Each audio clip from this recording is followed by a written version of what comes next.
n'a plus le droit à l'erreur. mbër dama koy wax bëri du métier kooku wax nag d'abord loolu moo nekk premier wax bi nga xamante ni moo indi révolte bi. mannequin dafa am jigéen ñu ñëw seet si ma ni ma ñun ay mannequin lañu dañu bëgg a def mannequinat ngeen jàppale ñu man leen mannequin du métier bi ma nee mannequin du métier tuuti audience bi yàqu mais dama wax ni nit ñi bu ñuy xale yi pour ñu jëriñ leen il faut ñu wax leen dëgg dëgg sax mën na metti mais il faut ñu wax leen li am bépp lépp lu nga xamante ni da nga koy def te ci tarfatal ay di bu gàtt nga mën a tax dootoo ko def boo màggatee dootoo ko def boo feebaree dootoo ko def boo amee sa cër dara lu nga xamante ni rek am nga ci problème doo ko def loolu bëgg-bëgg la ñuy wax passion mais du métier métier mooy li nga xamante ni da nga koy jàng man ko nga mën a waat ni bu jàmm rek day am mën naa ko def bi may am fukki at ak juróom ba bi may am juróom benn fukki at te képp kuy dugg entraîné ba am doole taxaw di bëre ni man mbër laa maa ngi bëre bi nga yeewu di dem boo yeewoo di entraîné wala nga yeewu di dem bëre ji suba ba ngoon jot xamoo ci sa avenir dara ndax am na lu day ni tarfatala ay ni bu la arrivé rek daanaka kenn dootu la boole ci mbër bi ñu ñëwee seet si ñu dañu leen wax ni leen mbër du métier loolu nag koo ko wax te mu ne man dama gëm ni mbër laay def day metti ñun la mais du ñu la ci am foofu rek dañu lay wutal métier ci la ñu jël avec fils fanweeri mbër former leen ci sérigraphie tey ñooñu lii ñu fi defar ci t-shirt am na ci ñi nga xamante ni ña ngi koy def di am as tuut jàpp nañu ñooñu même bu ñu bëriwul gaañuñu te li lay wan ni aussi bëre passion la mais nit dafay am métier ñi fi jaar ñëpp Landing Jàmme nga xamante ni mooy icône lutte Sénégal bu ñu ko tuddee doomam mi ngi ci salle bi Youssou Jàmme mais bi ñu ko tuddee moom sapeur pompier la woon mais mënoon na wax ni rek man damay bëree daan sama doole bu ma daanee sama doole teral samay waajur ñu ni leen jàngi leen métier wax boobu nag boo dajee kuy politique te bëgg laa fexe rek mbooloo mi bari ñu tàcc ko du la ko wax mais ñun dañu gëm ni en tout cas man lii ma dese ci àdduna bu may ci yëngu ci wàllu politique wax bu neex kese mënatuma ko wax ji nag du naqari dina tegu ci teggin mais ci dëgg lañ koy teg kon loolu ñu defoon ak waa FILS bu ñu ñëwee tey Ismaïla indi ko Thiès ngeen ñëw ànd ci ak ñun dañuy wax ni leen nit ku la waxul dëgg moo la nax et je pense que ci ay discours dañu yàgg fooye xale yi mais xale yi aussi dañu yàgg bëgg ñu leen di fooye c'est-à-dire que nit boo jàkkaarloo boobu war nga ko woon a wax li am parce que fii ñu jëm ci Sénégal bu dee da nga naan damay politique joxe xaalis am na ku la jàq joxe xaalis fopp te bu mu demee élection gañewul bu dee da nga naan fuñ ma woo ma wuy ji am na ku la dàq wuy ji fopp te gañewul kon léegi li fi war a des mooy ñu waxante dëgg mu naqar yi mais boo tëddee nga xam ne kii dëgg la ma wax Bamba bi mu ñëwee wax ñu lépp wax ñu côté financement dama ko ni ay la yéwén ñun anam moom mënuñu leen financer même bu dee benn dërëm mais mu nekk nit ku xam nga nit nopp nit day bëgg dëgg y a des gens yi nga xamante ni dañ bëgg ku leen di nax dëgg yàqul ànd comme l'a dit Diop bi mu ñëwee ci la ñu ànd produire loolu léegi lan moo fi des mooy mbër bu ci nekk gëm ni man bu ma amee métier lii rek lañ leen mën a jëriñ ñi ci amoon métier ñu jàppale leen ñu dellu ci seen métier continuer ko def benn ñi ci amul métier lii direction horticulture wax c'est amul débat c'est-à-dire ki wax fi léegi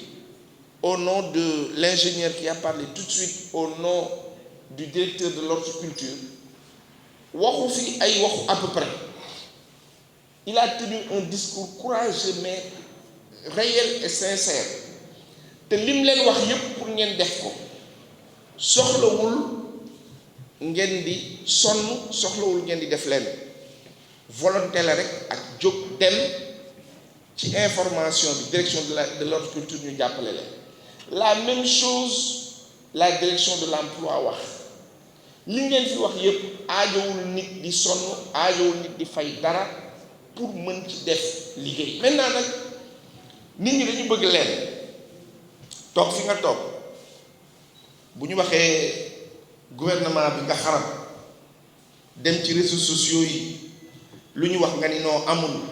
bu ñu nee financement nga ni noo gisuma ko ñu wax nga ni noo seeni nit lañ koy jox yooyu ay wax caaxaan ay ndaw ngeen am ngeen possibilité bi nga xamante ni xëy na Moustapha Gueye amu ko woon am ngeen possibilité bi nga xamante ni xëy na Tyson amu ko woon même bu fekkente ne am nañ ci ay millions mooy dine am ngeen ay ñu leen jiite ñu mel ni Ismaïla ñu mel ni Fallou ñu mel ni Serge de lutte ñëw taxaw pour wax ak yéen waxu dëgg indil leen ay opportunité pour ngeen am métier donc je pense que li fi des mooy dine lu mel nii bu ñu koy def ngeen koy jëmmal ji mooy teew jëmmal ji mooy déglu mais li gën a metti ci dem ci mbooloo mooy ñëw ba pare ba nga dem kër ga naan mais saawaay li ñu doon wax lan ci la nit day am fulla nit day am pasteefu nit mooy nekk sa tànk bii foo jóg di ko def mu nekk farata wala lu lay jariñ dafa am ku ñu ni opportuniste nga mu ne ko opportuniste ak égoïste yépp laa boole ñu ne ko ndax lan mu ne sama tànk beeg sama bopp bi ak sama làmmiñ bi duma ci wax lu dul daf ma jëriñ intérêt nag bokkul ak ki nga xamante ni day wër di tappaambalu di non mooy dine nga xam li xew ci dëkk bi président de la république Macky Sall ay la yowén boroom a ko moom bi mu ñëwee lépp lu mu fi def guléet la dafa ñëw ñu ne financement am na problème mu créé DERTEC muy délégation à l'entrepreneuriat rapide nga xamante ni tey am na lu man juróomi téeméeri ñaar fukki junni ak juróomi téeméer ñi nga xamante ni wutal nañ leen liggéey nga ñëw tey boo dee baykat nga wala bay moo ma neex ñu ñëw indil la li nga xamante ni moo di Prodac nga jógee ci fa ni ma loolu doy la mu ñëw indil la ANPEJ indil la ay structures yi nga xamante ni il faut nit ñi yéen ngeen toog bu ngeen toogee da ngeen di toog ngeen ñi mais état Sénégal lu ma defal loolu amul couleur xamul parti xamul waaso xamul fu kenn sénégalais moom la moo ko tax a jóg kon yaakaar naa ni il faut d'abord ngeen gëm leen ni mbër laa mi dama war a am métier ku ci nekk boo génnee ci salle bi ak esprit boobu rek problème bi commencé na am solution mooy booy génn nga ni xoolal li may daj ci entraînement dinaa entraîner bay bëgg dee am te duma am combat wala ma entraîner bay bëgg dee am combat amul benn mbër nag bu fiy tegle ñetti defet ñu lay woowaat naan la kaay bëre da nga yeewu entraîner làmb ji ngeen bëgg bu leen ko bàyyi de fonk leen ko parce que nit passion la am nit li mu bëgg daf ciy nekk fonk leen ko mais li ma leen di bëgg a xamal mooy ku génn fii li ñu am tey mu nekk lu ñuy satisfaction bi ñuy am ma am ko Bamba am ko Ismaïla am ko ñun ñëpp ñu am ko ci organisateurs yi mooy nga génn nga ni ah man de mbër laa bi may dugg ci biir salle bi mbër kese laa woon tailleur laa woon li gën a phrase bi gën a garaaw nag mbër di ko wax mooy man dama bàyyi lépp topp làmb ji yaa ngi ci erreur bu rëy parce que li nga topp li nga bàyyi téye woon nga ko li nga topp wóorul beneen élément bi mooy Thiès yëpp bu ñu naan kan moo fi musa dem lutte au niveau national combat fi benn combat première catégorie je pense peut-être bu ñuy wax Modou Anta la ñuy wax dans une moindre mesure ñaata ngeen lan mooy jëm ci kanam fii léegi dans 2 ans est-ce que kàttan bi ngeen amoon di ngeen ko amaat soxna yi toog am ay doom est-ce que sa doom bu la nee dinaa la teral te ci làmb laa ko teg wóorul ni yaa mën ñëpp parce que aussi xam nga làmb pour nga ni moom ci laa bëgg daan sama doole il faut nga bañ a nax sa bopp il faut nga xarañ il faut nga wér il faut nga am chance il faut ngay daan ñëpp boo amul doole da ngay sonal nit ñi quoi parce que vraiment gars yi dañ lay yóbbu bataille mais dañ lay lëng di génne làmb ji rek léegi nga jóge ci nga am doole am technique mais amoo chance nga am doole am technique amoo chance mais daanoo ñëpp donc làmb ji li ma leen di wax mooy Youssou Ndour dafa am chance bu mu am mooy moom passion maanaam li muy fooye muy métier loolu bariwul moom dafa am chance passion mooy métier mais nit ki bu fekkente ni yow passion bi nga am mënagul a nekk sa métier ba nga am ci taxawaay bu am li lay mën a war mooy nga ni man du ma bàyyi làmb ji de mais tailleur laa damay ñaw ba 5 heures ma wàcc dem entraîner ci bu ma dellu see ñëw truc bu ma amee làmb suba bu ma daanee xayru bu ma demee buñ ma daanee tabaski bu jotee li mbër doon faj wala li Moustapha Gueye wala li mbër yu mag yi di faj dinaa ko faj ci sama machine parce que dinaa pédale dinaa ñaw donc je pense que li ëpp solo wax naa ko mooy bu ngeen génnee esprit bi ngeen dugg si woon fii parce que fii du woon signature de contrat du woon assemblée générale politique mon frère rappelle-moi le nom s'il te plaît lii léegi daf ko wax li ëpp solo ci jamono ji mooy lii ñu toog ñii di waxtaan lii nag boo dajee comme politique bi nga xamante ni dafa bëgg falu suba wala dafa bëgg ku ko tàcc wala dafa bëgg mbooloo mu bari ñu ñëw wala dafa bëgg tey mobilisation ngeen ñëw taxaw mais lan mooy ndeyu bu élection jotee ñu jël ci yéen defu leen formation garde corps amul leen du ngeen def leen benn arts martiaux yi def leen ci benn du ngeen karatéka du ngeen judoka du ngeen leen da ngeen a am doole rek nga gis homme politique buy ñëw day ñëw dajale leen ngeen sole leen ay t-shirt nag def leen kii gars yi takk seen lunette yu ñuul ñëw taxaw di amul sens en tout cas man soxloo ma ko man élection day jot laajal sama gars yi ba mu jeex damay ànd di dox ak ñoom sauf bu laajee yenn aspects yi ñu gérer ko très rapidement dem donc autant ñun ñuy politique dañu war a seet relation boobu mais nag olof nee na nit lu mu nangu ñu teg ko dagal na ou tout au plus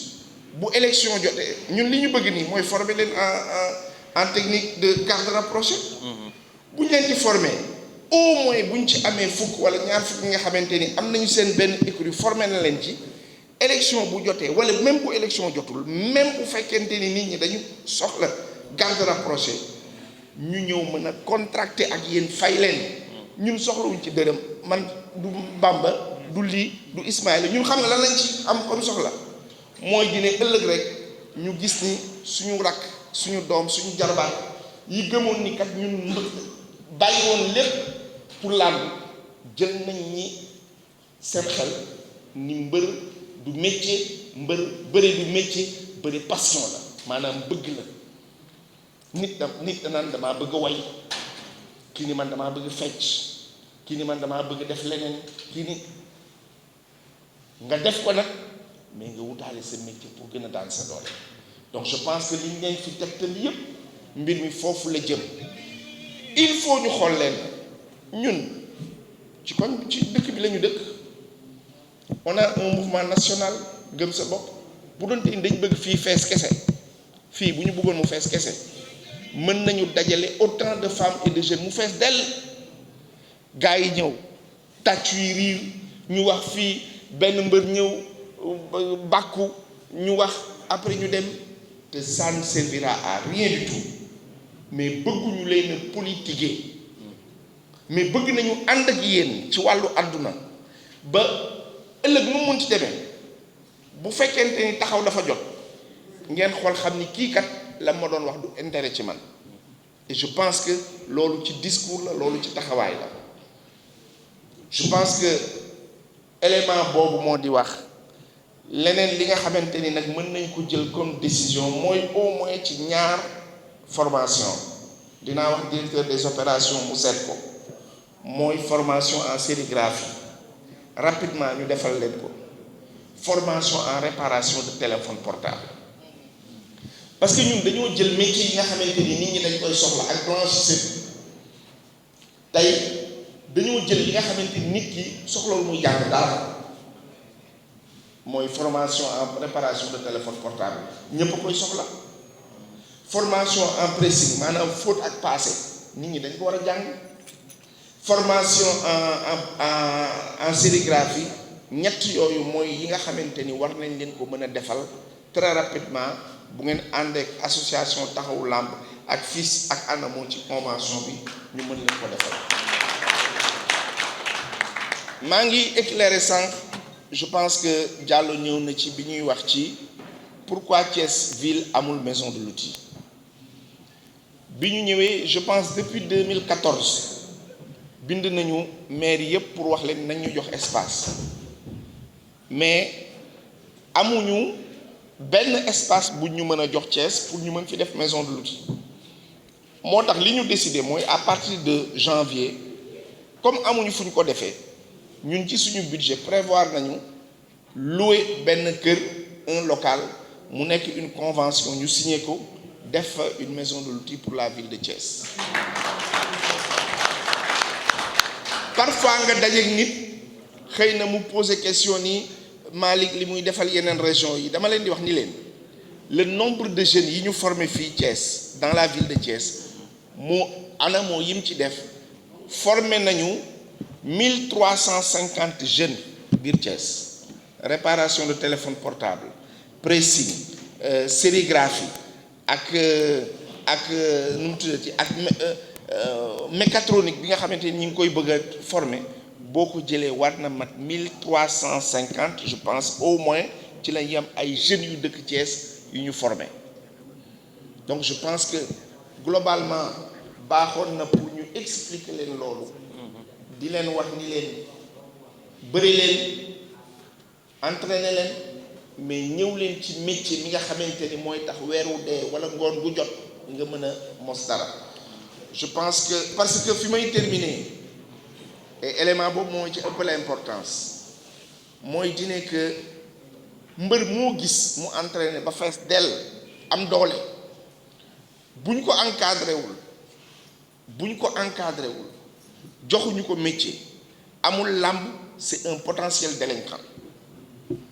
nit la nit lu weesu nit boo entraîné am doole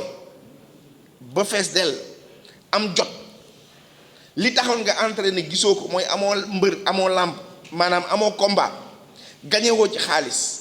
lu ci ëpp délinquant ci nga jëm amul beneen sujet bu ñu la mën a defal ci leneen parce que boobu mooy lépp mat na te dara yeddu la dara tënku la donc je pense que initiative bi mooy xeex délinquance maanaam fexe ba xale yi bañ a nekk ay bandi yuy dem ci di def lu nekk parce que fees nañu am nañu doole.